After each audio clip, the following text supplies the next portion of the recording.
That Thursday morning, the air in Charlotte was unusually crisp, sunlight spilling through the blinds like silver threads. I wasn't planning to go anywhere. Just a quiet morning for coffee, toast, and my crossword. But a strange hunch pressed against my chest, soft but steady. It told me to get dressed, grab my keys, and drive to the Maple Ridge Bank. Maybe I just needed fresh air, I thought. Maybe I missed the small talk with the tellers who still remembered Robert's name. Whatever it was, I followed it. I slipped into my gray cardigan, still faintly scented with lavender, and stepped outside. The wind carried the smell of cut grass and distant rain. The bank's glass doors slid open with a hush. The air inside was warm, scented faintly with coffee from the machine behind the counter. Everything looked the same blue carpet, the same framed photo of the town square hanging crooked on the far wall. But something inside me tensed before I knew why. Then I saw her. My daughter-in-law, Lauren, stood near the branch manager's desk wearing a cream-colored suit and that perfectly practiced smile. Her voice carried clear and calm. "Mr. Dalton," she said, "my mother-in-law, Charlotte Dawson, can't manage her finances anymore. Her doctor has confirmed cognitive decline. We just need to finalize the guardianship transfer for her safety." For a second, I thought I'd misheard. The words seemed to float above me, slow and unreal. My fingers went cold on the strap of my purse. My name, my doctor, my life, all laid out neatly, as if I were already gone. I took a step back, behind a pillar, the world around me shrinking to the sound of her voice.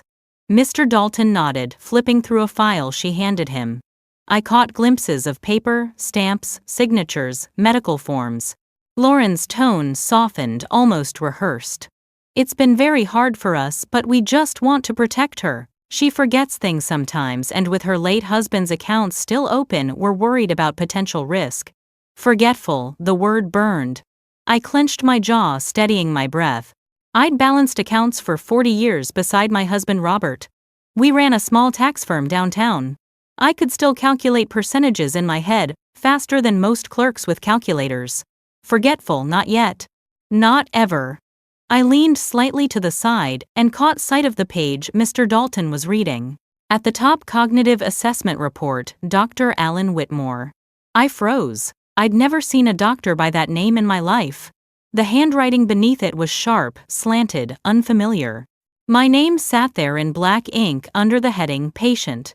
The signature at the bottom was supposed to be mine, but it wasn't. My throat went dry. My body wanted to storm forward to shout that it was all lies. But something Robert's voice, calm and steady from the past, seemed to whisper inside me. "Don't let anger make you careless, Char." I forced myself to breathe slowly, to think. If I reacted now, they'd call it confusion. I needed proof. I slid my phone from my purse and pressed the record button. The soft chime sounded like thunder in my ears. From where I stood half hidden, I caught fragments of their conversation. "We'll need her signature for confirmation," Mr. Dalton said. "She's not capable of understanding complex documents anymore," Lauren replied smoothly. "But I have her authorization here, signed last week." My pulse roared. Authorization? I'd signed nothing. Mr. Dalton hesitated. "This process usually requires her presence, Mrs. Henderson." "Mrs. Dawson," Lauren corrected him quickly, her smile tightening. "I'm married to her son. We just want to do what's right." "Right." The word landed like a slap. I felt my hand tremble, but I didn't move. Every syllable she spoke twisted itself into a blade. Finally, I stepped forward. The sound of my heels on the tile cracked through the stillness. Heads turned. Lauren's back stiffened before she turned, her expression flickering between shock and panic. "Mom," she started, her voice brittle. "What are you doing here?" I walked closer, my heartbeat steady, the kind of calm that comes only when something inside you finally snaps into clarity. "I could ask you the same, dear. I came to check on my own accounts." "Mr. Dalton blinked between us, confusion spreading over his face. "Mrs. Dawson the first."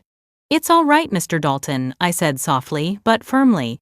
"Please, may I see the papers she just gave you?" Lauren's hand twitched toward the folder. "It's private banking documentation. I believe anything with my name on it is mine to see."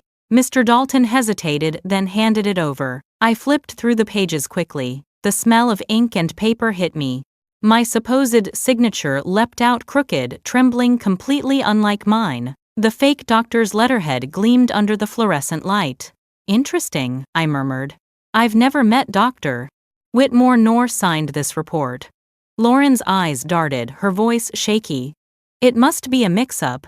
I was just trying to make sure your accounts are protected. You've been forgetting things lately. Enough, I said, my tone flat, cutting her off mid-sentence. You don't get to protect me by forging my name. The lobby went still. A teller near the counter froze mid-keystroke.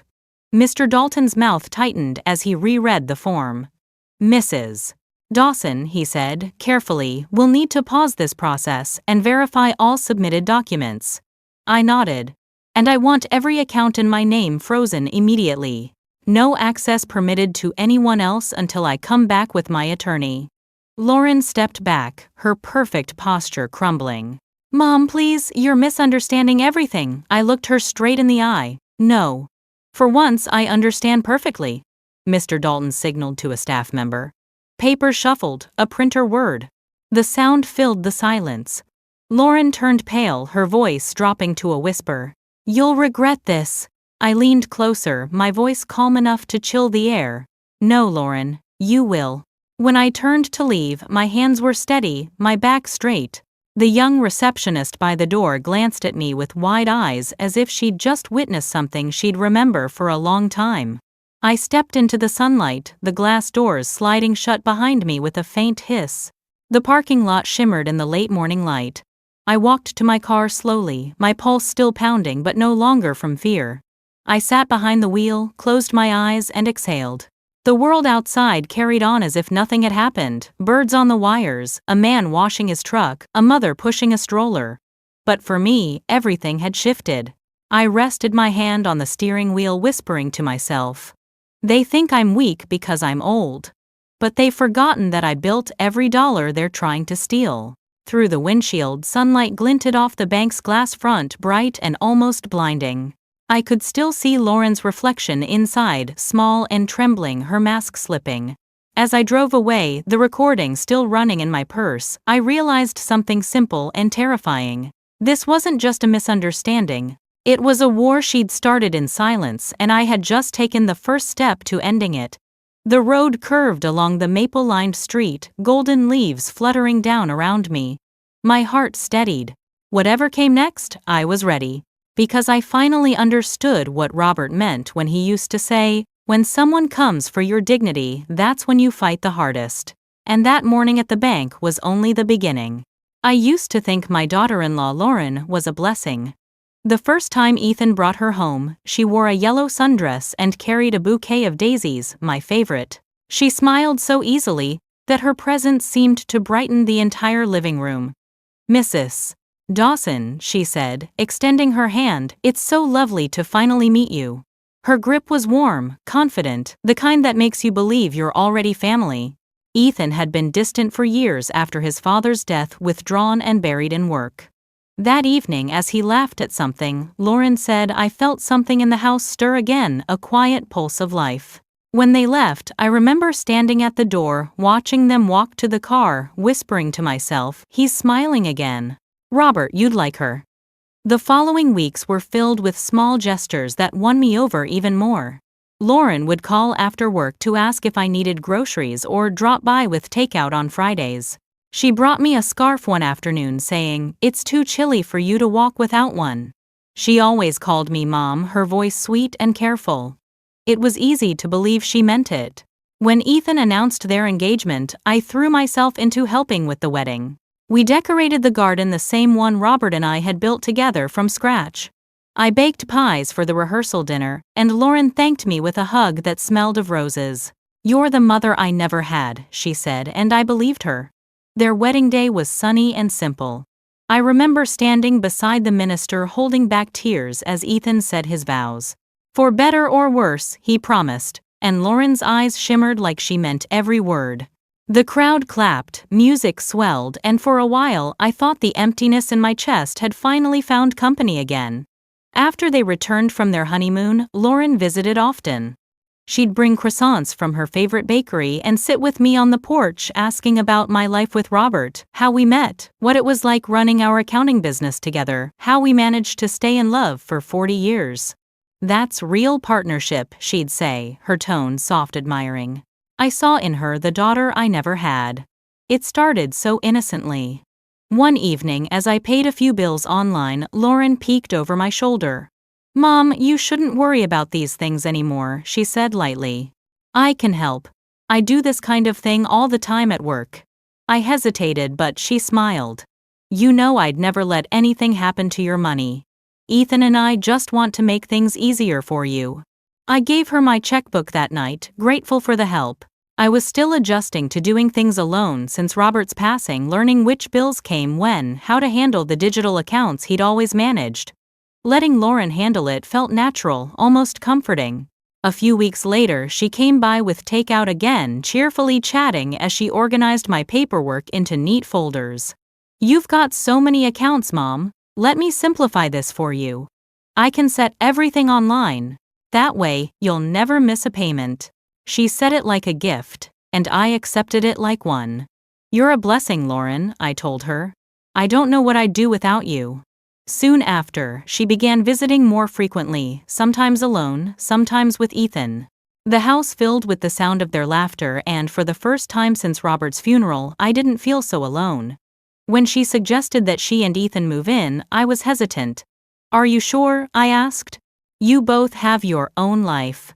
She smiled, that same warm, reassuring smile. "We want to, Mom. It'll be easier to look after you, and this house is too big for one person." So they moved in. At first, it was wonderful. We had dinners together, shared chores, and Sunday mornings were filled with the smell of pancakes and coffee. Lauren would ask about my garden, about Robert's favorite recipes, about my friends from church. She made me feel seen. I told myself she truly cared. But slowly, without me noticing, small things began to shift. One morning, as I reached for the mailbox key, Lauren gently took it from my hand. "Don't worry about this," she said with that polite laugh of hers. "I'll grab the mail when I get back from yoga. It's mostly junk anyway." The next week, when I tried to log in to my bank account, the password didn't work. Lauren explained it away easily. "Oh, I updated your online security settings. You were using the same password for everything, so risky." She handed me a sticky note with a new password scribbled on it. I didn't question it. She took over paying the bills entirely, assuring me it was simpler that way. Ethan praised her efficiency. "Lauren's amazing, Mom. You can finally relax." And I did relax, at least at first, because she seemed to handle everything so perfectly, but there were small details that didn't fit. Once, I noticed a few envelopes stacked on the counter with my name written neatly across them.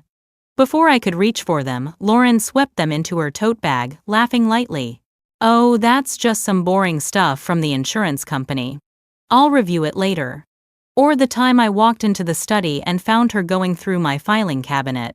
"Just organizing," she chirped, waving a handful of folders before closing the drawer. It was all so subtle that I told myself I was imagining things. Maybe she really was just helping. Still, a sliver of unease began to grow in me.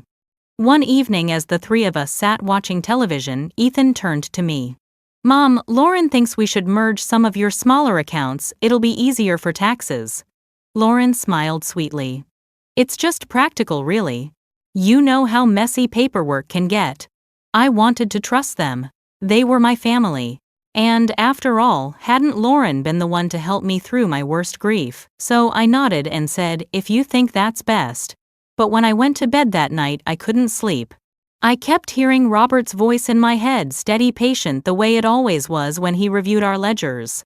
"Never sign anything you don't understand," he used to tell me. I promised myself I'd start paying closer attention. The next morning, I found Lauren in the kitchen already making coffee. "Morning, Mom," she said brightly. "I've already paid the utilities. Oh, and I scheduled your checkup with Dr. Pierce for next week. You always forget those." Her tone was playful, but the words struck deep. I'd never forgotten an appointment in my life. I smiled anyway, unwilling to start a fight. "Thank you, dear. I appreciate it." When she turned away, I caught my reflection in the window, my shoulders slightly hunched, my eyes tired. Somewhere along the way, I'd stopped being the woman who kept her own books, ran her own home, made her own choices. I'd become the one who said, "Thank you, dear," while someone else quietly took the reins. That night after they went to bed, I sat at the kitchen table with a cup of tea staring at the ledger I'd pulled from the drawer. The numbers still made sense to me. My hands weren't shaking. My mind was clear. I didn't know it yet, but that quiet unease, the one that kept me awake under the humming light, was the first whisper of the storm that would soon tear my family apart. At first, Lauren's kindness still felt like comfort. She woke early to make breakfast, left fresh flowers in a vase on the kitchen table, and asked me if I wanted her to pay the property tax online. "You don't have to bother with these things anymore, Mom," she said cheerfully one morning. "Let me handle them. You should enjoy your time, not stress over bills." I laughed, pretending not to feel small. "I've handled my own bills for decades, dear. I'm used to it." She leaned across the table, her smile patient but firm. "I know, but times have changed. Everything's digital now. You could click the wrong thing and lose money. It's safer if I take care of it." Her words sounded logical. They always did. She had a way of making control sound like care. I handed her the checkbook that day. She thanked me, kissed my cheek, and told Ethan later, "Your mom finally let me help." The days that followed slipped by easily. She set up automatic payments, reorganized my files, and left the kitchen counter spotless every evening. For a while, I thought maybe I'd been overthinking. Maybe she truly just wanted to make life simpler. But one morning, as I sat on the porch with my tea, I noticed something strange. The mailbox flag was down, but when I opened the box, it was empty. Not a single envelope. I frowned, thinking perhaps the mailman had skipped us. But when the second day came and still nothing arrived, the feeling of unease returned. At dinner that night, I asked lightly, "Has the mail been slow this week?" Lauren didn't look up from her plate. "Oh, they switched to digital notifications now. Most of your bills come to your email." "I don't remember changing that." "You didn't," she said sweetly. "I did it for you. Saves paper." I wanted to protest, but Ethan smiled approvingly. "That's smart, Lauren. Mom hates clutter." I said nothing. It was easier that way. A week later, I tried to check my bank account online.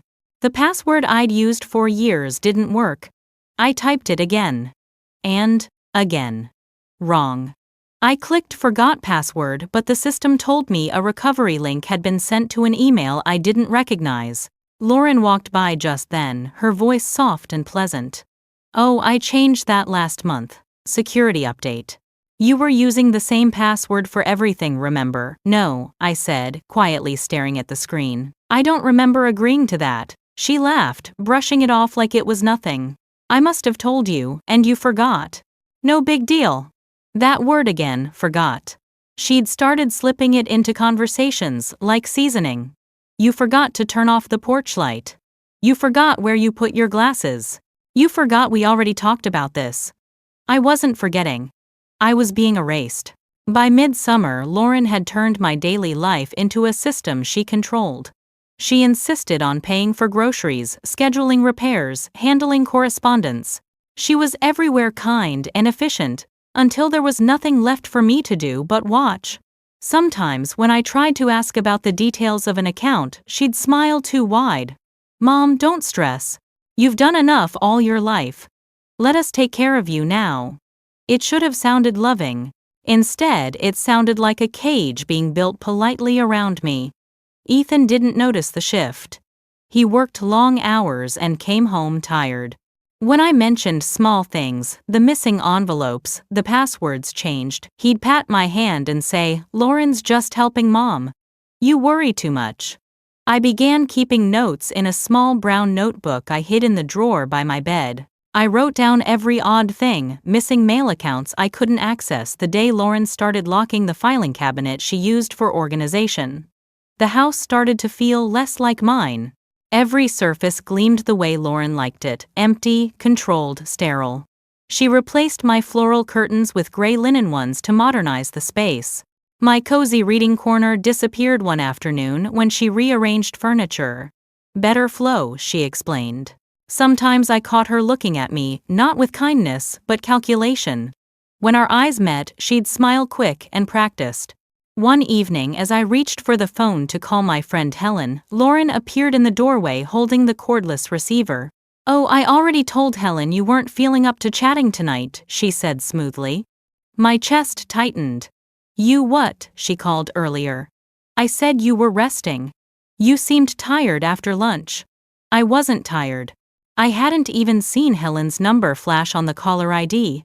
I realized then that Lauren had begun answering my calls. That night, lying in bed, I stared at the ceiling, the faint hum of the air conditioner breaking the silence. My mind went back to Robert. I remembered how he'd always trusted me to keep our books balanced. "You're the careful one," he'd say, with a grin. "You'd never let anyone take what's ours." He would have seen the danger sooner. He always noticed the small details. The next morning I tried to log into my insurance portal, but the password was wrong again. When I asked Lauren about it, she handed me a printed statement with bright yellow sticky notes. Plumber, $95.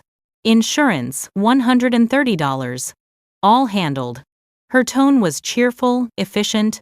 "I'm saving you so much time." The sticky notes looked friendly, harmless. But beneath them was something I hadn't noticed before, a copy of a withdrawal slip from my account. My heart pounded as I traced my eyes across the numbers. It wasn't much, just a few $100s, but the signature at the bottom was suspiciously uneven. "Lauren," I said slowly, "did you sign this?" She glanced over, smiling. "You must have done that last week. Remember you asked me to handle some home maintenance?" "I don't remember that." She tilted her head, pitying. "You've been under stress. It's easy to forget." My pulse thudded in my ears. "You're saying I don't remember signing my own withdrawal?" Her smile didn't falter. "Exactly. It happens, Mom." Something in me cracked. I forced a smile and nodded. "You're right, maybe it does." That evening, while she was out running errands, I took the slip and tucked it inside my notebook. My hands shook, but not from fear, anger, quiet and sharp like a knife cooling in water. The next few days passed in silence. I spoke less, watched more. I noticed how Lauren intercepted the mail, how she kept her phone screen turned away when she texted, how she started referring to our accounts instead of mine. One afternoon I heard her talking softly on the phone in the kitchen. "Yes, she trusts me completely. We'll finish the paperwork next month." I didn't move, didn't breathe, just listened. When she hung up, I sat alone in the living room, the ticking clock echoing in my chest. The walls felt smaller, the air thinner. But instead of fear, I felt something else take root, clarity. If she was building her case in silence, I would build mine too. That night, I opened my notebook again. Beneath my notes, I added one more line. "She thinks kindness will keep me quiet. She's wrong." The wind outside rattled the windows, and the shadows moved across the floor like whispers. I closed the book gently, whispering into the dark. "You can take my mail, my passwords, even my peace. But you'll never take my memory." And though the house around me looked the same, I knew something had changed. The next time she smiled, I would be ready to see what was behind it. The first real crack came one Tuesday morning.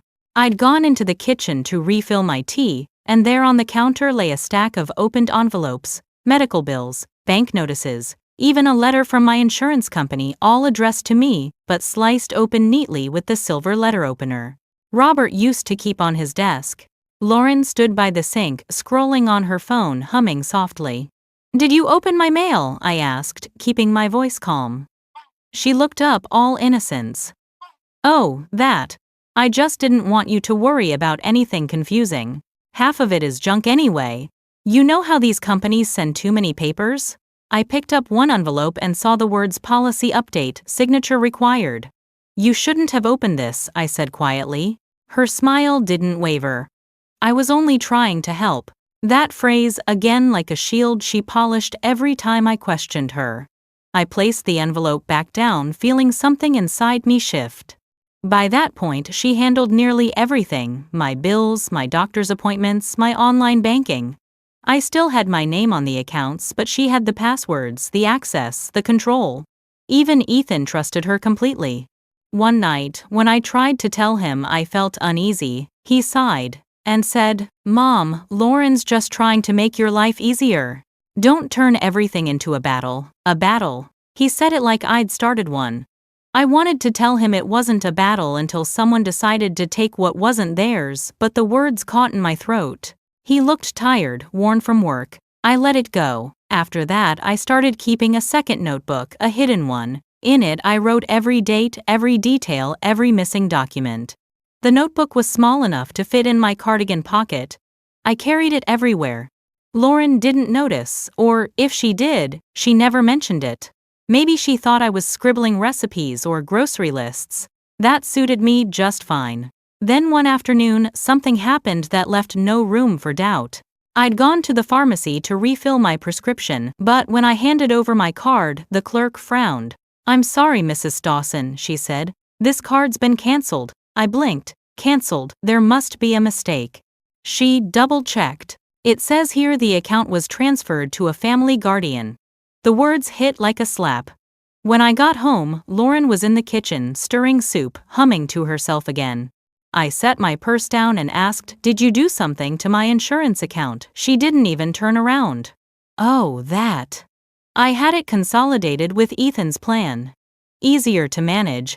Without telling me, she sighed dramatically, finally turning to face me. "Mom, please. You've been forgetting things, losing track of bills. You should be thanking me. Don't talk to me like I'm a child." She raised an eyebrow, her voice suddenly cooler. "Then don't act like one." The silence that followed was heavy, almost physical. For the first time, she didn't hide the irritation in her tone. I saw it then, the faint curl of contempt in her smile, the way her eyes hardened when she thought I wasn't worth fearing anymore. I walked away, my hands shaking, and locked myself in my room. I sat on the edge of the bed and wrote everything down, every word, every look. When I finished, I whispered to the empty room, "You've crossed the line." The next morning the house felt different. I noticed her footsteps behind me more often, her presence in the hallway lingering a bit too long. She started moving things from their places, small items like my favorite teacup or the picture frame of Robert and me from our 30th anniversary. When I asked about them, she'd shrug. "Maybe you misplaced them." I wasn't misplacing anything. She was gaslighting me. A few days later, she came into my study holding a manila folder. "I need you to sign this," she said lightly. "It's just a transfer document for the utilities." "Let me read it first." She hesitated, her smile stiffening. "It's just a formality. You trust me, don't you?" "I trusted my husband. I trusted my son. I'll read it anyway." The words came out steady, sharper than I expected. Her eyes flashed just for a second, but she covered it with a laugh. "Of course, Mom, read away." She set the folder down and left. I opened it. Inside were 2 pages of fine print filled with legal language I recognized too well. At the bottom in the smallest font it mentioned temporary power of attorney. My stomach clenched. I set the folder aside, picked up my phone and dialed the number of my old friend Marianne, the attorney who'd handled Robert's estate years ago. She answered on the second ring. "Charlotte," she said, her voice brisk but kind. "It's been too long. I think I'm in trouble," I whispered, "and I need advice." We met the next afternoon at a quiet cafe downtown. I brought the folder, my notes, and every scrap of paper I could find. She read in silence for nearly 10 minutes before looking up. "This isn't just interference," she said. "This is preparation. She's building a legal case to declare you incompetent." I felt my throat tighten. "Can she do that?" "Not without a doctor's verification and court approval," Marianne said. "But she's smart. She's creating a paper trail. You need to document everything, and stop signing anything she gives you." I nodded, my heart pounding. When I got home, Lauren was waiting in the living room. "Where were you?" she asked sweetly. "Out," I said simply. With who I met her gaze. "A friend." Something flickered in her eyes. For the first time she looked unsure. Maybe she sensed that I was no longer the pliant, grateful woman she'd been molding. That night I went into the spare room where Robert's old filing cabinet stood. I unlocked it and pulled out the safe deposit keys he'd given me years ago. I held them in my palm, feeling the cool metal press into my skin. If Lauren wanted to play with documents, she would soon find that I'd kept the most important ones far beyond her reach. The next week, her tone changed again. She became syrupy sweet, overly attentive. "Let me make your favorite tea," she offered. "Let me do your laundry." She left little gifts on my nightstand. Flowers, a new scarf, even a handwritten note that read, "We love you so much, Mom." It was all an act. The kind of sweetness people use to mask poison. Then one morning she knocked softly on my door. "Mom," the bank called. "They need to update your account signatures. I can take you there this afternoon." The words sent a chill down my spine. I smiled faintly, masking the dread. "That's fine," I said. "I'll come along." When she left, I opened my notebook again and wrote a single line. "If she's taking me to the bank, it's not for an update, it's for the kill." I didn't know what exactly she planned to do, but I knew one thing for certain: I wouldn't walk into that building blind. That night, as the house fell silent, I prayed softly beside my bed, my fingers tight around Robert's wedding ring. "If you can hear me," I whispered, "help me stay clear. Help me remember every detail. Because she's not done yet." Outside, the wind rose, rattling the windows, and in that sound I heard something like an answer, not of comfort but of warning. By morning, the decision was made. I'd let her take me to the bank. But this time I would be ready. That morning, the sky over Maple Ridge was a dull gray, the kind that promised rain but never delivered. I woke earlier than usual, my mind already racing. Lauren's voice from the night before still rang in my ears. "The bank called. They need you to come in." It had been said too smoothly, too deliberately. I'd heard enough deceit in her tone over the months to recognize it now. I sat at my vanity, brushing my silver hair into place, staring at my reflection. "You're not the one who's losing your mind," I whispered to the woman in the mirror. "You're the one they underestimated." Downstairs, Lauren was already dressed, polished, and poised as always. She wore a cream suit and nude heels, her hair pinned up neatly. She looked like a woman on her way to a business meeting, not a bank errand. "You ready, Mom?" she asked, her voice bright. "Just about," I said, slipping Robert's old recorder into my handbag. It was small, black, and fit perfectly beside my wallet. I'd tested it the night before. One click to start, one to stop. Simple. The drive was quiet except for the soft hum of the radio. Lauren kept her hands steady on the wheel, her tone casual. "It's just a quick signature verification. They're tightening regulations for older accounts. You know how it is."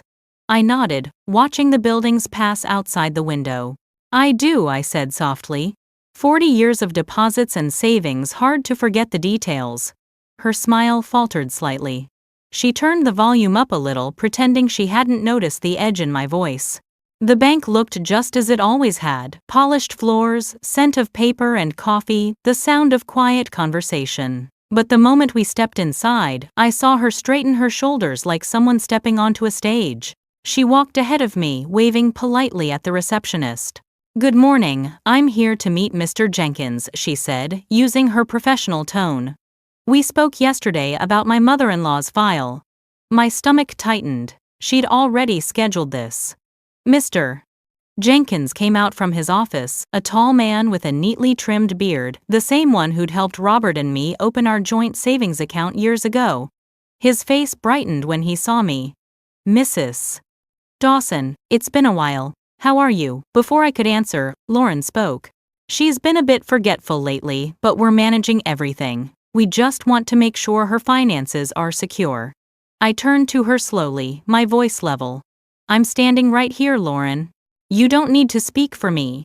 Mr. Jenkins looked uneasy. "Of course, Mrs. Dawson. Why don't we sit down and go over the documents?" We followed him into the glass-walled office. The smell of printer ink was sharp. Lauren sat to my left, placing her leather folder neatly on the desk. I placed my purse beside me, my hand brushing over the recorder hidden inside. Mr. Jenkins opened the folder. "We received medical documentation confirming a cognitive review by Dr. Alan Whitmore," he began. My heart thudded.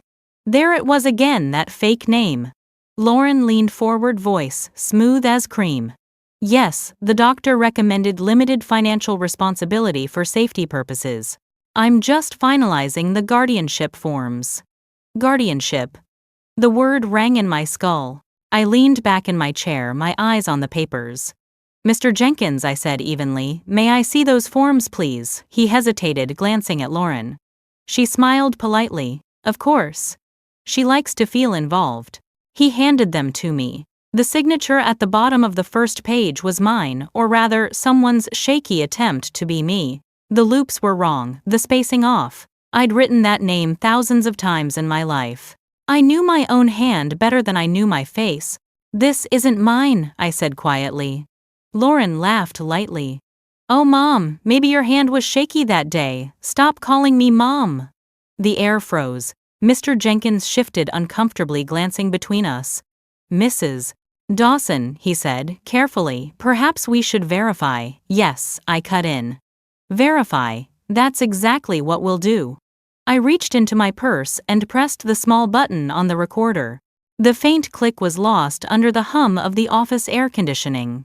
Lauren's eyes darted toward my hands, suspicion flickering across her face before she smoothed it away. I handed the papers back to Mr. Jenkins. You'll find the font on that supposed doctor's letter doesn't match any legitimate Oregon Medical Board stationery. The signature's a forgery. And the doctor, he doesn't exist. Lauren's lips parted. How would you even? Because I called the state medical directory myself last night. Mr. Jenkins frowned, flipping through the forms. Mrs. Henderson Dawson, I corrected sharply. And I suggest you stop this process immediately. He nodded slowly, his tone changing. Of course. We'll have to suspend this request and investigate. Lauren's face drained of color. This is ridiculous. She's confused. I'm not confused, I said quietly, leaning closer to her. I'm prepared. She blinked rapidly, her voice trembling now. You don't know what you're doing. Oh, I do. I'm making sure that everything you've done leaves a trail. I stood my palms flat on the desk. Mr. Jenkins, please print a full copy of every document filed under my name in the last 6 months. And note the date and time of this meeting. He nodded again, now fully understanding the gravity. Right away, Lauren shot to her feet. You're making a mistake. I looked at her calm as stone. The only mistake was trusting you. She grabbed her bag and stormed out of the office. The glass door swung behind her with a loud thud.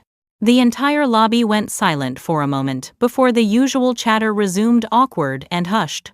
When Mr. Jenkins returned with the papers, I thanked him quietly. My hand was steady as I tucked them into my purse.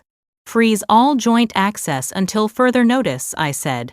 And please make a note that no changes can be authorized without my direct confirmation. He nodded. Understood, Mrs. Dawson. I'll personally oversee it. Outside, the cold air hit my face like water. Lauren's car was still parked out front, but she wasn't inside. I spotted her across the street, pacing on the sidewalk, phone pressed to her ear.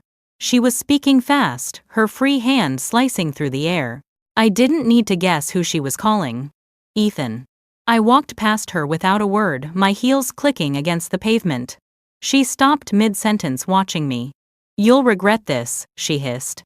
I turned just enough to meet her eyes.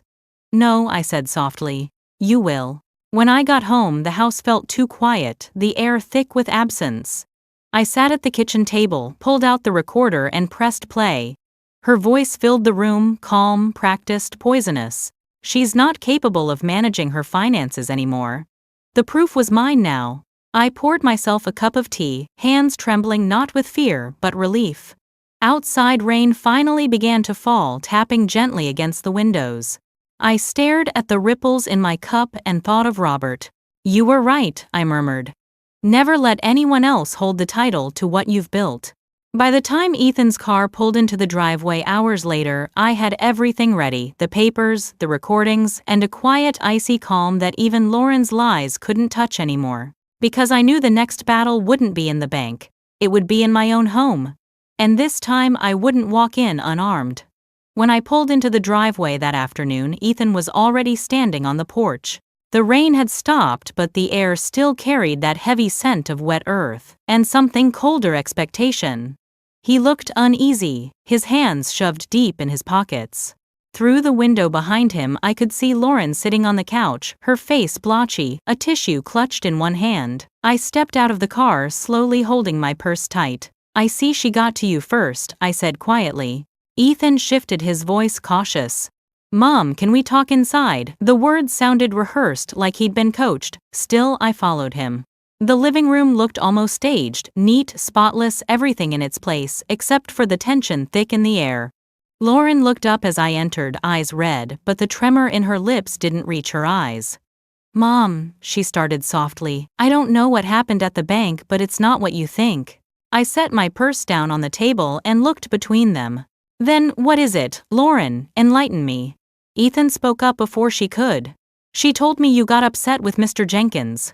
That you accused her of stealing." "Mom, I think you misunderstood something."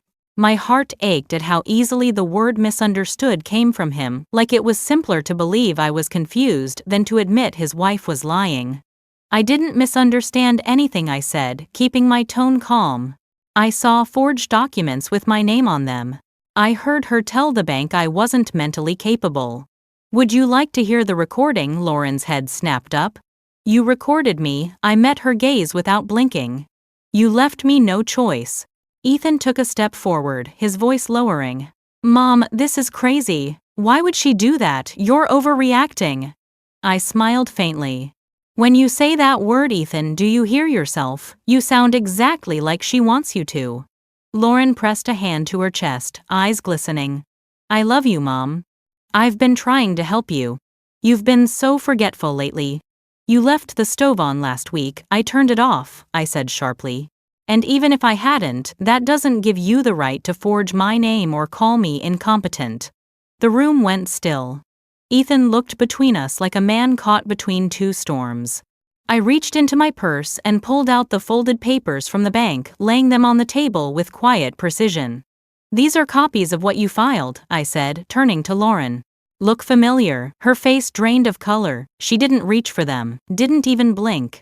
Ethan bent to glance over the documents, his expression shifting as he read the doctor's letterhead. "Dr.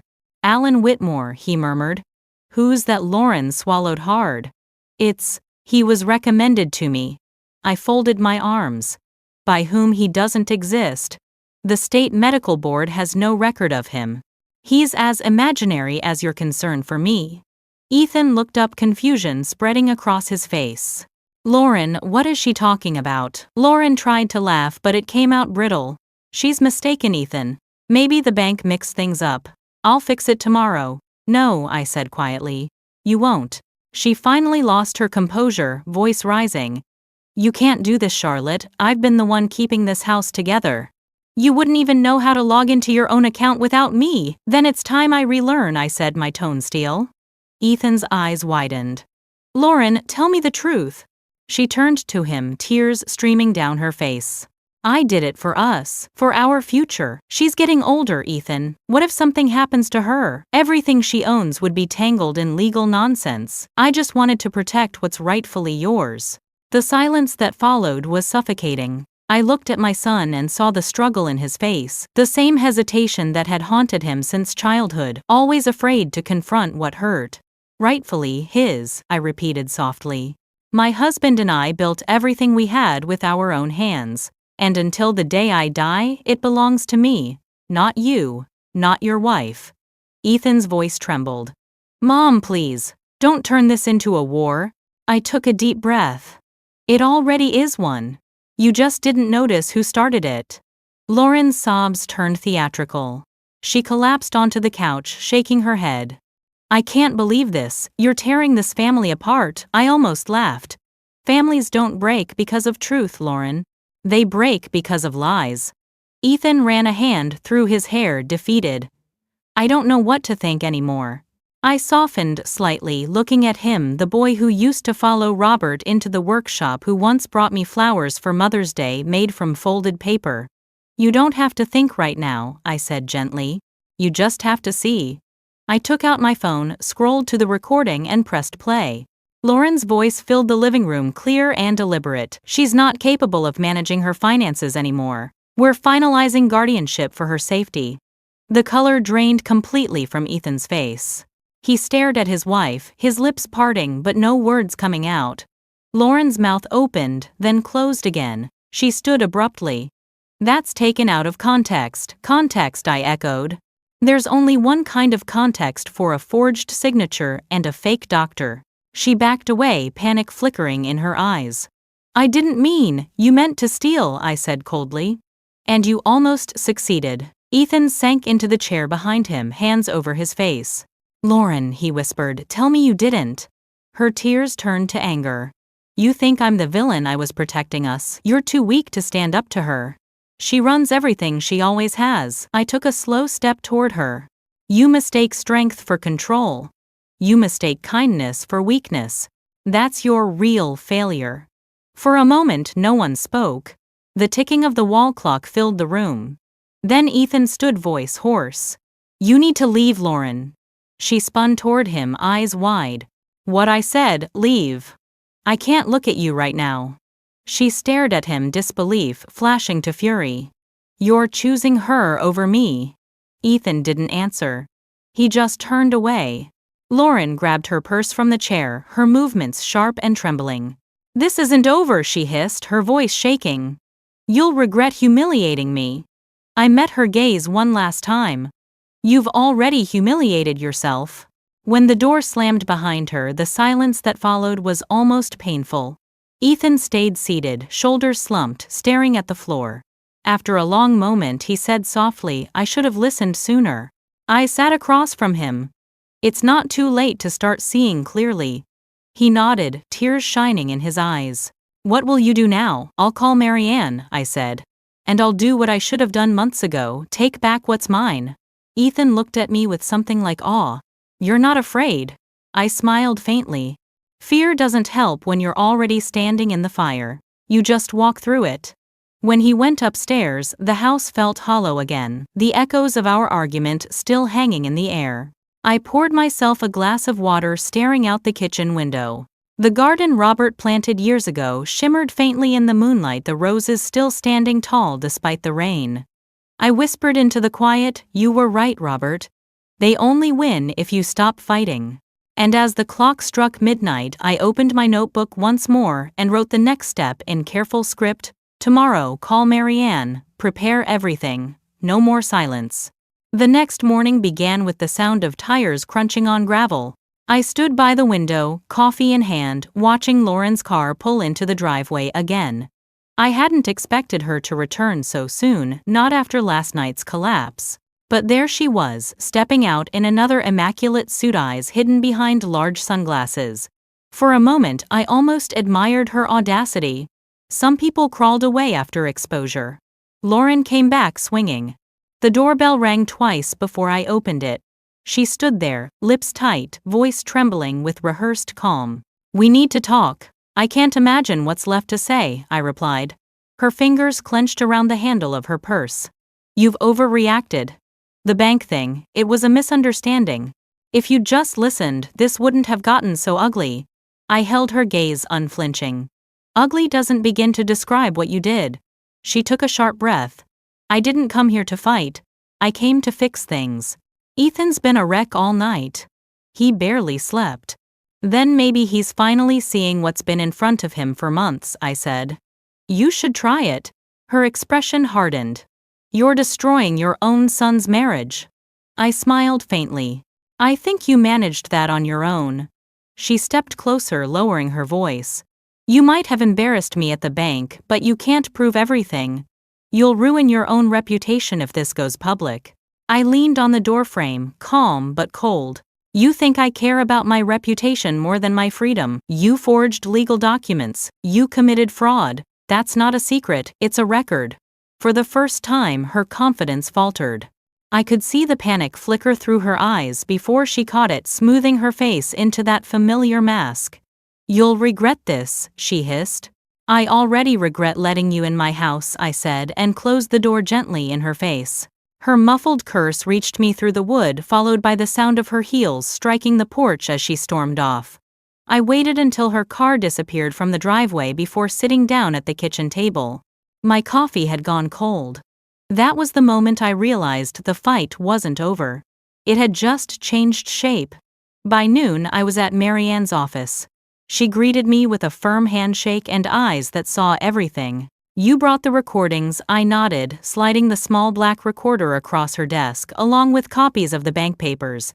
"And I'd like to freeze all joint assets immediately." Marianne smiled approvingly. "Already filed the preliminary forms this morning. Jenkins sent me the verification of forgery too. You'll have full control of your accounts by the end of the day." I exhaled relief, mixing with exhaustion. "Thank you." "Don't thank me yet," she said. "Lauren's smart. People like her panic when their grip slips. Expect retaliation. Maybe through Ethan, maybe through rumors." "I've already seen what she's capable of," I replied. "She can try whatever she wants." Marianne leaned back. "Good. Then we'll do this quietly.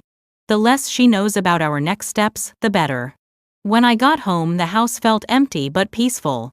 The kind of peace that doesn't come from quiet, it comes from finally being sure of what you're doing. I made a pot of tea and sat by the window watching the sunlight fall across Robert's old rose bushes. Around 3, I heard the front door open. Ethan's voice called out softly. "Mom," I turned. He looked tired, his shirt wrinkled, dark circles under his eyes. "I told her to stay away," he said quietly. "But she doesn't listen." I nodded. "I saw." He rubbed a hand over his face, voice breaking. "I don't know how it got this bad. She's not the woman I married." "She is," I said gently. "You just didn't see her clearly until now." He sank into a chair across from me. "She keeps saying she did everything for me. That you're turning me against her." I reached across the table, touching his hand. "Son, she's fighting for control, not love. You can't save her from her own greed." He swallowed hard. "What happens now?" "Now," I said, "I protect what's left." That night I went through every file in my study. Every folder, every envelope, every account record. I scanned and backed them up. I didn't trust paper anymore. Then, just before midnight, I opened the old safe Robert and I had kept under the cabinet. Inside, wrapped in a faded cloth, was the USB drive he'd once called our emergency key. I plugged it into my laptop and there it was. Years of documents, property deeds, shares, certificates.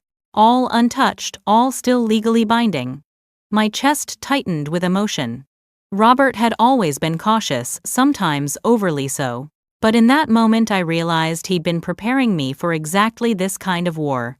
I created a new folder and named it Aurora. It was what he used to call me when I was younger. "You shine brightest in the dark."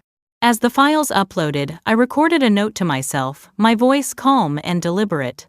"If anything happens to me, this drive holds everything. No one touches it but my attorney." I saved the message and locked the drive back in the safe. The next morning, I woke to the sound of raised voices downstairs. I hurried down to find Lauren in the living room again, her hair messy, her eyes wild. She must have let herself in with the spare key. Ethan stood between us, pale and shaken. "What are you doing here?" I asked. She turned on me, trembling with rage. "You think you can cut me out?" the bank called. "They said I don't have access anymore." "You froze the accounts." "Yes," I said simply. "My accounts." She stepped forward, her voice rising. "That money supports this household. You're making us look like fools." I crossed my arms. "I think you managed that yourself at the bank." Ethan tried to calm her, but she shoved past him. "You'll regret this, Charlotte. You're not well." Everyone can see that I smiled faintly. "If I'm not, well, why are you the one screaming?" For a second the mask dropped entirely. She stood there, breathing hard, her eyes burning with hatred. Then, realizing what she'd revealed, she forced a shaky laugh. "You know what, I'm done trying to reason with you." "Good," I said. "That makes 2 of us." She stormed out again, the door slamming so hard it rattled the windows. Ethan stood in the doorway, speechless. I went to the kitchen, pouring myself a cup of tea. "She's losing control," I said quietly. "That's when people like her get dangerous." He nodded, voice low. "What are you going to do?" I looked out the window, the steam rising between us like a veil. "I'm going to let her hang herself with her own words." That night, I sat alone at the dining table and turned on the small recorder again, setting it beside my notebook. The red light glowed faintly in the dark. "She thinks I'm done," I said aloud. "But she doesn't understand that silence isn't surrender, it's preparation." I closed the notebook, slipped the recorder into my pocket, and whispered into the stillness. "Tomorrow I start collecting everything she's ever said." The house was quiet again. Outside, the moonlight fell across the garden, turning the roses silver. I stood by the window, feeling Robert's presence beside me, steady and calm. "She came for what we built," I murmured. "But she forgot who built it." And as the night deepened, I made myself one last promise. I wouldn't just survive this. I would end it. When I woke the next morning, the light spilling through the blinds was pale and cold. The house was quiet, too quiet, as if it were holding its breath. I sat up slowly, listening for the sound of footsteps downstairs, but there was nothing. The argument from yesterday still echoed faintly in my chest, Lauren's voice sharp with fury, Ethan's full of confusion. I knew silence didn't mean peace. It meant the calm between two storms. I went down to the kitchen, made coffee, and sat by the window. My hands trembled just slightly when I lifted the cup. I wasn't afraid. Not anymore. It was the kind of trembling that comes from endurance, the body reminding the heart what it's survived. The clock on the wall ticked softly. 8:15. The sound of a car door outside broke the stillness.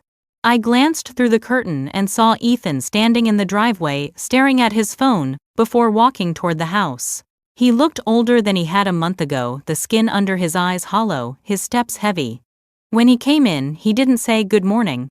He just stood there holding his phone like it might shatter in his hand. "She's gone," he said. I set my cup down carefully. "Gone, where she packed her things last night. Said she needed space." His voice cracked slightly. "She took half our savings and her car. I don't know where she went." I studied him quietly. The truth was, I did know. People like Lauren didn't disappear, they regrouped. He sank into a chair, elbows on his knees. I didn't think she'd actually leave. I walked over and rested a hand on his shoulder. "Ethan, sometimes people leave when they realize they've lost control. It doesn't mean the war's over. It means they're looking for another way to fight."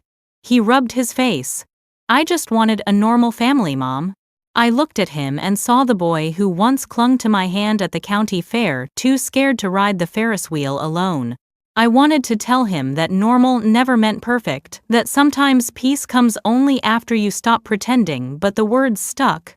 "Instead," I said softly, "then start building one that's honest." We spent most of the morning in silence. I made breakfast, though neither of us ate much. When Ethan left for work, I cleaned the dishes, slowly, methodically, thinking. Lauren might be gone for now, but she wasn't finished.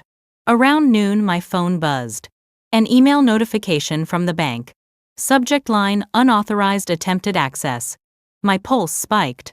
I opened it and read the first line: "An unsuccessful attempt was made to access your account online at 11:43 a.m. I stared at the time. She was still trying. I called Marianne immediately. She picked up on the second ring. "Charlotte, what's wrong?" "She's not done," I said. "She tried to get into my account again." There was a pause on the line. "I'll alert the fraud department. Don't respond to anything suspicious. I'll also have the IT specialist monitor your emails. She might try through another route." "Let her try," I murmured. "Every failed attempt becomes proof." That evening I checked the footage from the security cameras Cameron, the tech consultant, had helped me reinstall last week. The recordings were crisp and clear. Nothing unusual that day. But when I rewound to the previous night, I froze. At 11:37 p.m., the front door opened. Lauren's silhouette appeared in the dim light, calm, deliberate. She moved toward the study, staying out of the camera's direct view, but her voice was faintly audible as she spoke on the phone. "I can't get the login to work." "No, I already tried resetting it." "She must have changed everything." A pause. Then her tone turned sharp. "Don't tell me to stop." Once she loses the accounts, it'll all default to me anyway. She's too old to fight this long. I paused the footage, my chest tightening, but not with pain, with certainty. She hadn't left for space. She'd come back for one last grasp. I copied the clip to a flash drive, labeled it Proof 2, and locked it in my drawer. The next morning, Lauren showed up again. No warning, no apology. Just a knock and then the door creaking open before I could answer. She stood there in the hallway, hair disheveled, eyes bloodshot but fierce. "You froze my accounts, ruined my name at the bank, and now you're feeding Ethan lies," she said, voice trembling with rage. "You don't get to destroy everything and walk away clean." I stepped closer, steady and cold. "I'm not the one who lied, forged, or broke into a house at midnight." She blinked, startled before catching herself. "What are you talking about?" I tilted my head. "You're better at pretending when you're calm, Lauren. But last night you were sloppy." Her jaw tightened. "You have no proof." I almost smiled. "Don't worry. You'll see it soon enough." She flinched, realizing too late that I meant it literally. The sound of Ethan's car pulling up cut through the tension. He stepped inside and stopped short when he saw us. "What's going on now?" Lauren spun toward him, her voice suddenly soft, desperate. "She's turning you against me again, Ethan. She's manipulating everything." He looked exhausted, like he didn't have strength left to argue.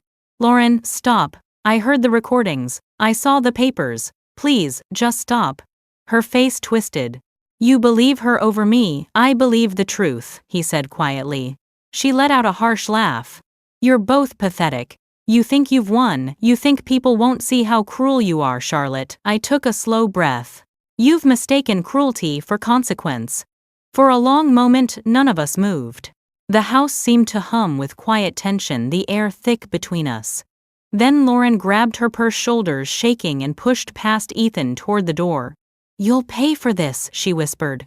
When the door slammed shut, the sound echoed through the house like thunder. Ethan sank into the couch, head in his hands. "She's really gone now," he said, voice breaking. I sat beside him. "Good. Let her go.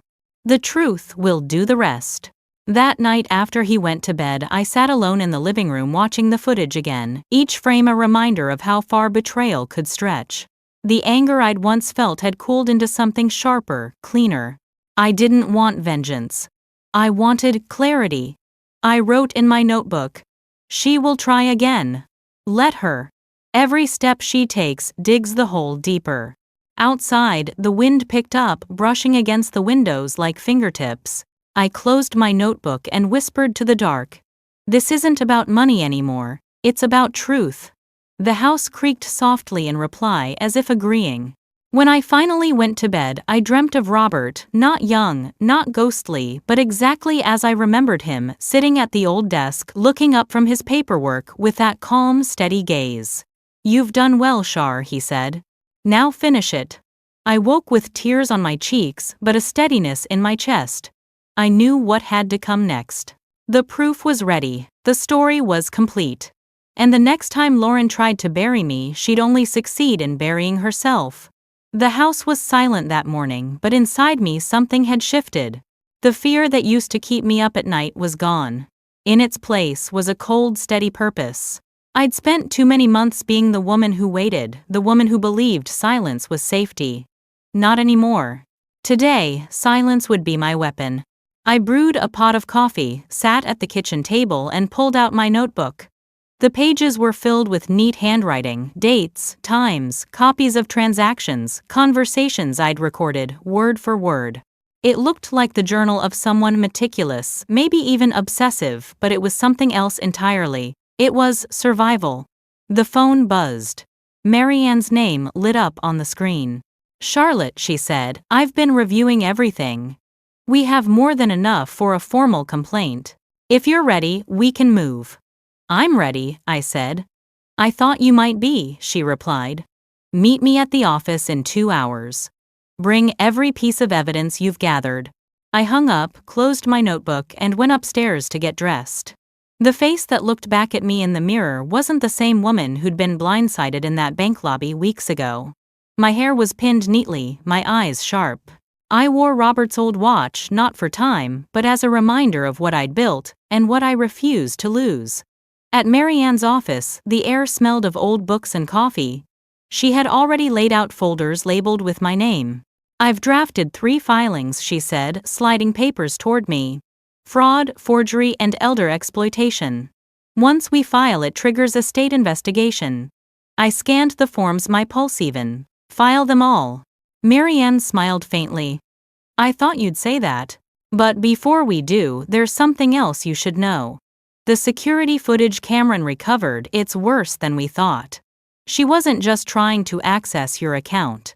She also logged into Ethan's business account from your IP address. She was trying to make it look like you'd tampered with their finances." I felt a chill crawl down my spine. She wanted to frame me. "Yes," Marianne said. "But she failed." Cameron traced the login trail back to her device. "It's clean, Charlotte. There's no way out for her now." I exhaled slowly, the air leaving my lungs like a confession. "Good. Let's finish this." While she gathered the documents, I stared out her office window at the city below, people hurrying, cars passing, life moving on. It struck me how easy it was to become invisible in a world that assumes gray hair means weakness. But invisibility, I realized, was an advantage. They never saw you coming until it was too late. We signed the forms, notarized the statements, and sent them through. As the clerk stamped the final page, a weight lifted from my chest. "Now we wait," Marianne said. "And we watch." That night I sat by the window, sipping tea as the rain returned. The streetlights shimmered in the puddles like quiet stars. My phone buzzed a text from an unknown number. "You'll regret this." No name. But I didn't need one. I set the phone down without replying. The next morning Marianne called again. "She's panicking," she said. "The fraud department confirmed multiple failed login attempts overnight. She's trying to delete her tracks." "Let her try," I said. "Every mistake she makes becomes evidence." Later that afternoon, Lauren showed up at the house one last time. I heard her car before I saw her engine revving, tires crunching against the gravel. She didn't bother knocking. She stormed in, her face pale, her lipstick uneven.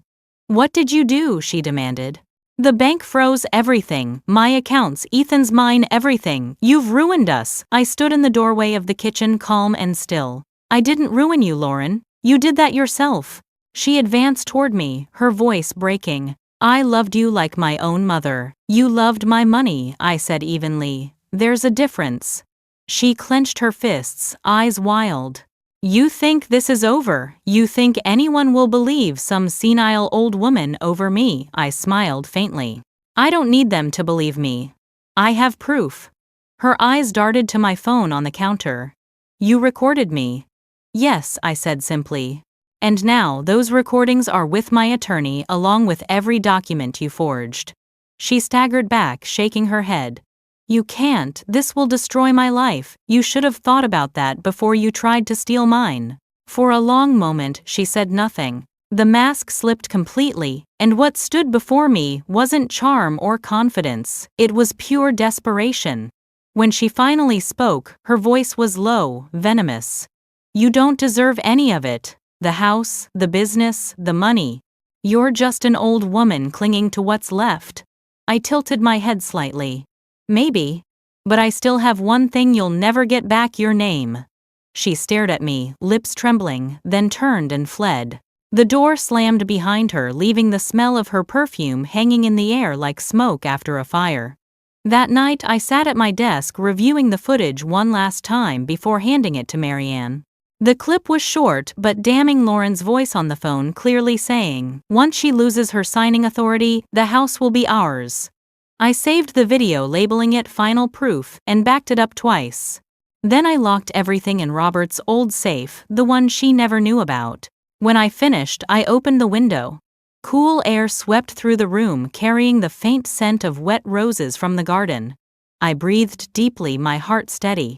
Marianne called the next morning. "The district attorney accepted the case," she said. "It's moving forward. They'll issue a notice within the week." I closed my eyes.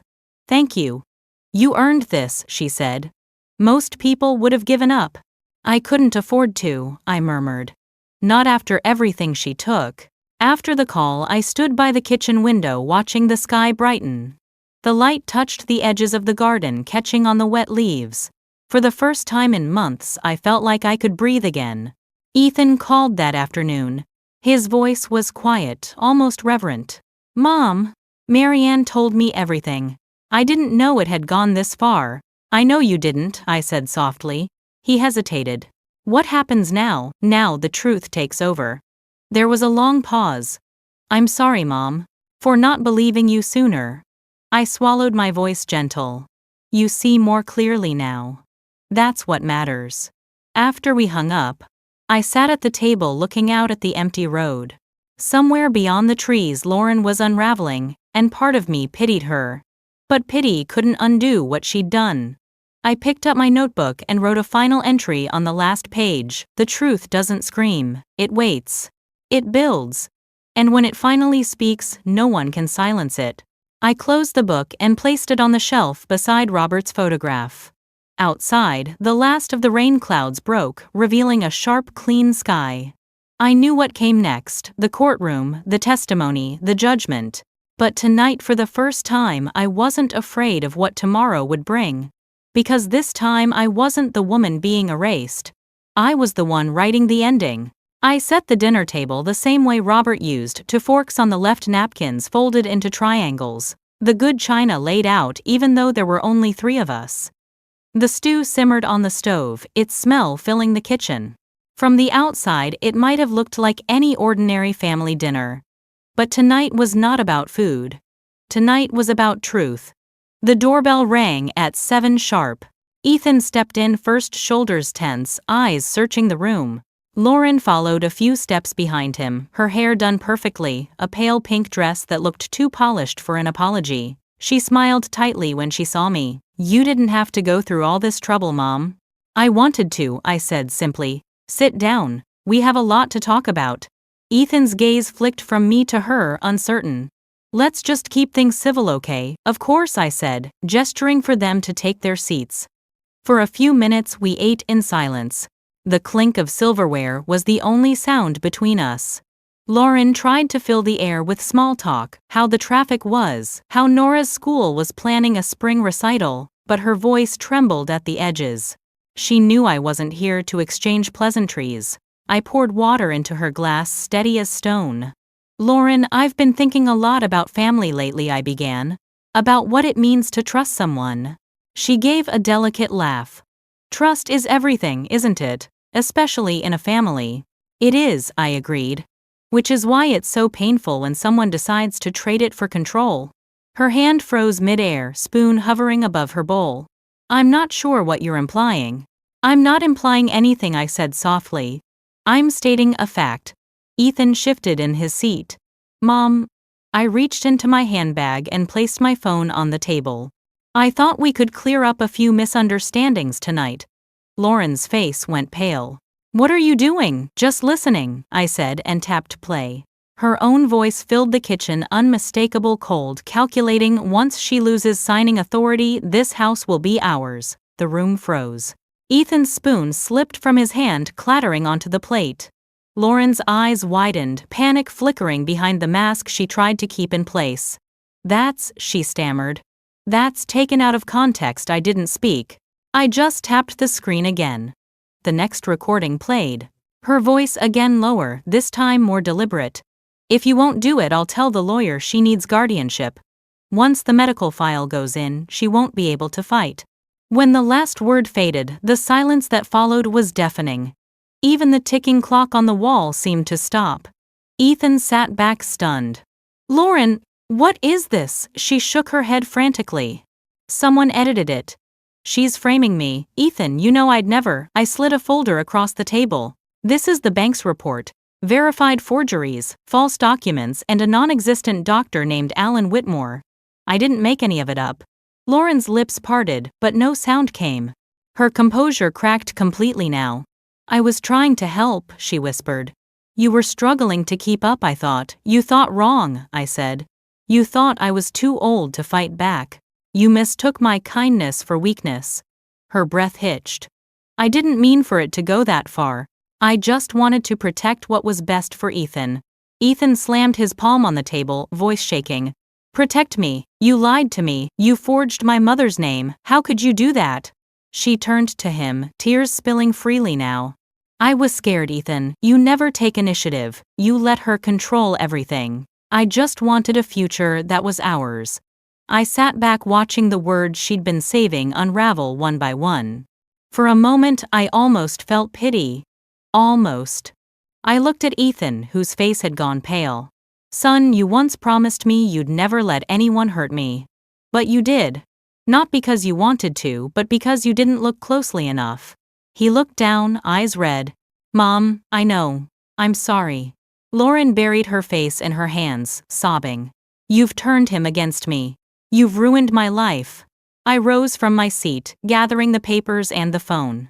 No, Lauren. You ruined it yourself the moment you decided deceit was easier than honesty. She looked up at me, mascara streaked across her cheeks. Please don't go to the police. We can settle this. We can make it right. There's no making this right, I said. You broke something you can't repair. Ethan stood and pushed his chair back, voice low and final. You need to leave, Lauren. Her eyes widened. Ethan, you can't mean that. I do, he said. You can't stay here after what you've done. She stared at him speechless, then turned her fury toward me. You'll regret this, you bitter old woman. No one will believe you're not the manipulator here. I met her glare evenly. Maybe not everyone. But the law will. She stormed toward the door, wiping her face. Before leaving, she spat, You're pathetic, both of you. Then she was gone, the sound of her heels fading down the driveway until there was only silence. Ethan sank into his chair again, his hands trembling. I can't believe this is real. It's as real as it gets, I said softly. And it's over for now. He looked at me with weary eyes. What will you do? I've already done it, I said. The recordings, the papers, the legal filings, they're with Marianne. Tomorrow the case goes public. He swallowed hard, then nodded. I'll stand with you, Mom. I gave a small, tired smile. That's all I need. We sat there for a long while, the remnants of dinner cooling between us. The candles burned low, flickering shadows across the walls. It didn't feel like victory. It felt like truth, heavy, necessary, irreversible. When Ethan finally went upstairs, I stayed behind clearing the dishes. My hands moved automatically, stacking plates, rinsing glasses, wiping down the table. The house felt empty, but not in the same suffocating way it had before. This emptiness was clean, like something had been scrubbed away. I walked to the window and looked out at the dark garden. The wind rustled through Robert's rose bushes, the petals trembling but holding firm. I thought of all the years I'd spent believing peace meant avoiding confrontation. I knew better now. I whispered to the night, peace only grows after you pull the weeds. Somewhere upstairs, a door closed softly. I turned off the kitchen light, the glow from the window casting my reflection across the glass. My face looked older, yes, but clear, unafraid. Tomorrow would bring the courthouse, the questions, the judgment. But tonight, for the first time, I didn't feel small. I picked up the last dish, set it on the drying rack, and whispered the words Robert used to say after every hard day, it's done, and we did it right. Then I turned out the light, leaving the house in silence, ready for whatever came next. The morning of the hearing dawned gray and cold. A fine drizzle coated the courthouse steps, making the granite shimmer like steel. I stood at the bottom of the staircase with Marianne beside me, her umbrella angled to shield us both from the rain. The air carried that clean metallic smell that always comes before something irreversible. Are you ready? She asked, her voice low but firm. I tightened my coat and nodded. I've been ready for months. As we climbed the stairs, I felt each step settle deeper in my chest. This was the same courthouse where Robert and I had once filed our first business license 40 years ago. Back then, it symbolized beginnings. Today, it would mark an ending, the end of deceit, of silence, of pretending that love could excuse betrayal. Inside the courtroom was half full. I recognized no one except Ethan sitting quietly in the back row. His eyes met mine, red-rimmed but steady. He gave a small nod, and for the first time in weeks I felt something like peace. Lauren sat at the defense table, hands clasped too tightly, knuckles white. She looked different, smaller, somehow, even though her hair was still perfectly styled, her suit tailored and expensive. Her attorney leaned in to whisper something, but she barely reacted. Her eyes darted toward me once, and for a second I saw it, fear raw and unfiltered. The bailiff called, "All rise." The judge entered, an older woman with sharp eyes and silver hair pulled into a bun. She looked like someone who'd seen everything and still managed to believe in fairness. "This court is now in session," she said. Case number 2781B, Hale vs. Hale, concerning allegations of financial fraud, forgery, and elder exploitation. The words hung in the air like a stone dropped in water. I sat straight, my hands folded neatly in my lap. Marianne stood first, calm and commanding. "Your Honor," she began, "my client, Mrs. Charlotte Hale, was the victim of a calculated attempt by her daughter-in-law, Lauren Hale, to seize her assets through forged documents and false medical reports. We intend to prove deliberate fraud and exploitation." Lauren's attorney rose quickly. "Your Honor, my client acted only out of concern for her mother-in-law's well-being. Any misunderstanding was the result of miscommunication, not malice." The judge glanced over her glasses. "We'll see." Marianne stepped forward and set a small black recorder on the evidence table. "Exhibit A," she said. The defendant's own voice. When she pressed play, the room fell into stillness. Lauren's voice rang out clear as glass. "You have to make her sign the trust again. Once she loses signing authority, this house will be ours." A ripple of murmurs spread through the courtroom. Lauren's attorney stiffened. The judge raised an eyebrow but said nothing. Marianne let the recording play to the end, then pressed another file. "If you won't do it, I'll tell the lawyer she needs guardianship. Once the medical file goes in, she won't be able to fight." When it stopped, you could have heard a pin drop. The judge leaned forward, eyes locked on Lauren. "Is that your voice, Mrs. Hale?" Lauren swallowed hard. It sounds like me, but it's out of context." "Was it edited?" the judge asked. Her attorney hesitated. "We can't confirm at this time." Marianne smiled faintly, like a chess player who already knew how the game would end. "Your Honor, this recording has been authenticated by forensic experts. No alterations, no splices." The judge nodded. "Duly noted." Next came the bank documents. Marianne handed over a folder with the familiar seal from Belmont Bank. "Exhibit B," she said. "Verified evidence of forgery." The defendant attempted to transfer ownership of the plaintiff's accounts using falsified signatures and a fabricated medical certification. The judge flipped through the pages, her expression hardening. "Who is Dr. Alan Whitmore?" "There is no such doctor, Your Honor," Marianne replied. "He doesn't exist in the state registry." Lauren's face went ashen. Her attorney tried to interject, but the judge cut him off. "Enough. I've seen enough forgery cases to know what this is." The courtroom felt smaller now. Every sound magnified: the rustle of paper, the faint hum of the ceiling light, the steady thud of my heartbeat. I didn't feel triumphant. I felt steady. Whole. Ethan stood then, asking the judge's permission to speak. His voice wavered but carried weight. "Your Honor, I'm Charlotte Hale's son. I stayed silent when I shouldn't have. I knew something was wrong, but I didn't stop it. I let my wife manipulate me and hurt my mother. That's on me." He turned to look at me, eyes glassy. "Mom, I'm sorry. For everything." I wanted to reach out to him, but I stayed still. The apology didn't need to be answered, it needed to be said. The judge nodded, her tone softening slightly. "Mr. Hale, thank you for your honesty. It doesn't absolve what was done, but it speaks to your integrity now." Then she turned to Lauren. "Mrs. Hale, you've had every opportunity to explain yourself. Is there anything you wish to say before I deliver my ruling?" Lauren stood shakily, clutching the edge of the table. "Your Honor, I made mistakes. I didn't mean to hurt anyone. I just wanted to protect our future. I thought she was getting too old to handle her finances alone." The judge's eyes were unblinking. "By stealing from her," Lauren's voice broke. "I thought it would all come to us eventually. I just wanted to make it faster." A collective gasp moved through the courtroom. Her lawyer put a hand over his eyes. The judge sighed, heavy but certain. Intent is clear.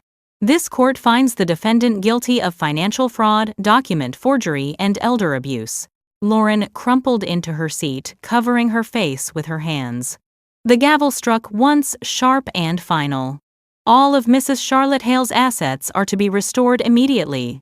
The defendant will face sentencing in a separate hearing. This court is adjourned. The sound of that gavel echoed like thunder. I exhaled slowly, not out of relief but release. Marianne touched my arm. "You did it." "No," I said quietly. "The truth did." Outside, the rain had stopped. The courthouse steps glistened in the weak sunlight. Ethan waited at the bottom, his shoulders hunched, but his eyes lifted when he saw me. "Mom," he said softly, "can I walk you to the car?" I nodded. We walked in silence, the kind that didn't ache anymore. When we reached the parking lot, he turned to me. "I'll take care of Nora. I promise. She won't grow up like this." I touched his cheek the way I used to when he was small. That's all I ever wanted. As he walked away, I stood for a moment, looking back at the courthouse. The clouds were breaking apart, the first streaks of light filtering through. It wasn't joy I felt, nor revenge, it was something deeper, cleaner. Justice doesn't roar. It arrives quietly on steady feet, carrying the weight of truth. When I got into the car, Marianne smiled beside me. "What now?" she asked. I fastened my seatbelt and glanced out the window at the clearing sky. "Now," I said, "I live." And as the car pulled away from the courthouse, I knew this wasn't the end of my story, it was the beginning of my freedom. 2 weeks after the trial, the house felt lighter, as if the air itself had been scrubbed clean. The quiet no longer carried tension, it carried peace. I had sold the old place on Maple Street and moved into a small cottage by the lake 10 miles from town. It wasn't grand or modern, but it had something far more valuable: space to breathe. The mornings began with soft light through the curtains, and the sound of ducks on the water. I would make coffee, wrap a shawl around my shoulders, and sit on the porch, watching mist lift from the lake's surface.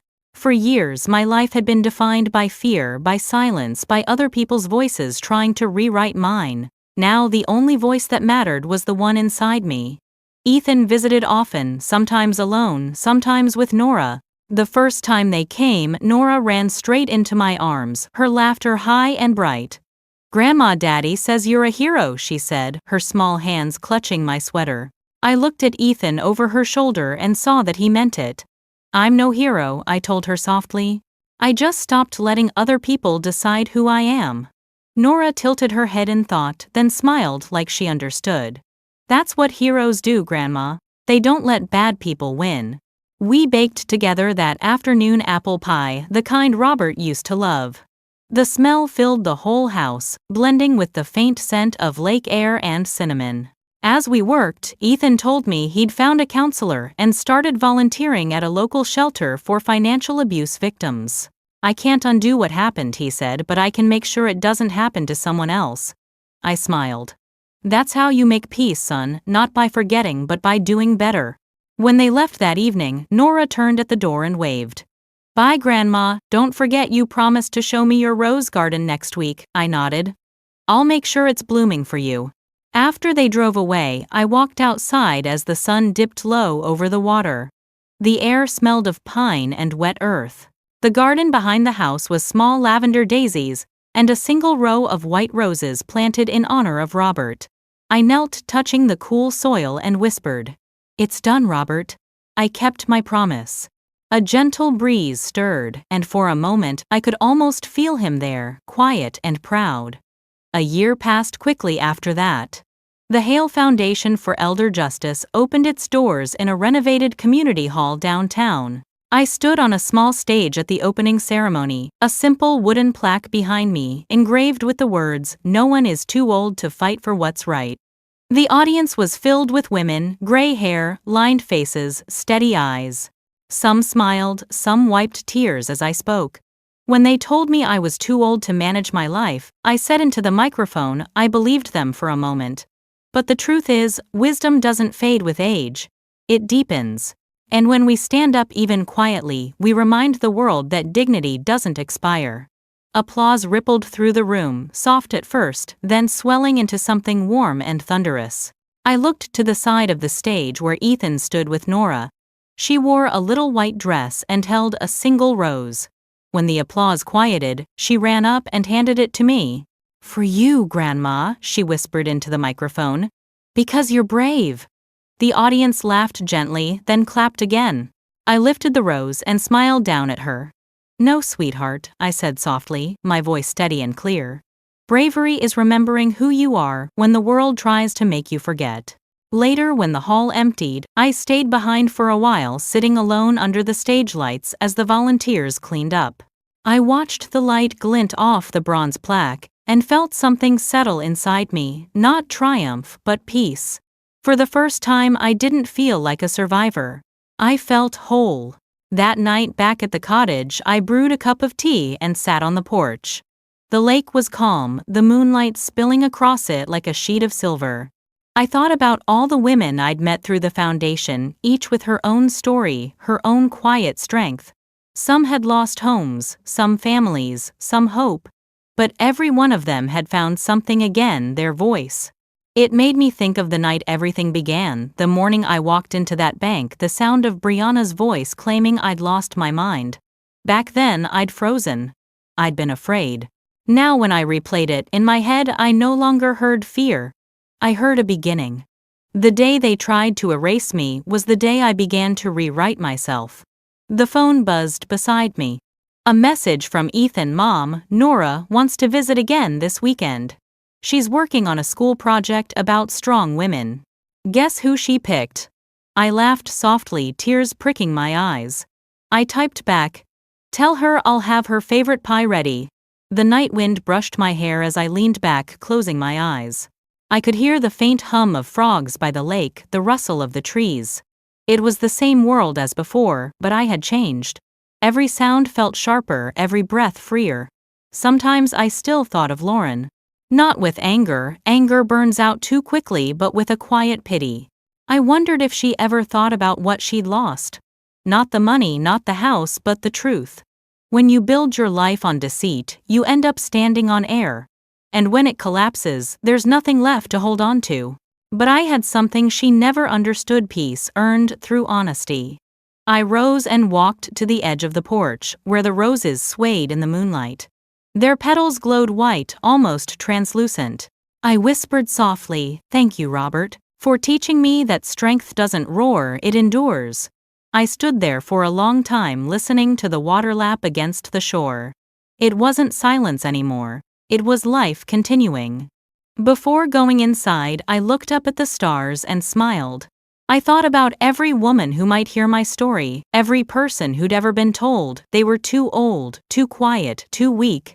I wanted them to know one thing. No one gets to speak for you unless you hand them your voice. And once you take it back, you never lose it again. So, if you're listening wherever you are, maybe in a big city, maybe in a small town, remember this: justice isn't about revenge, it's about reclaiming yourself. Leave a comment, tell me where you're watching from. Every story shared here is proof that strength doesn't fade with age, it only grows deeper. I'm Charlotte, Hale, 70 years old, and I've learned that silence when paired with truth can be sharper than any blade. Thank you for walking with me through this journey. If this story has moved you, leave a like, share it with someone who needs to hear it, and subscribe so we can keep telling stories that remind the world our voices still matter. Because no matter how many years pass, no one writes our ending but us.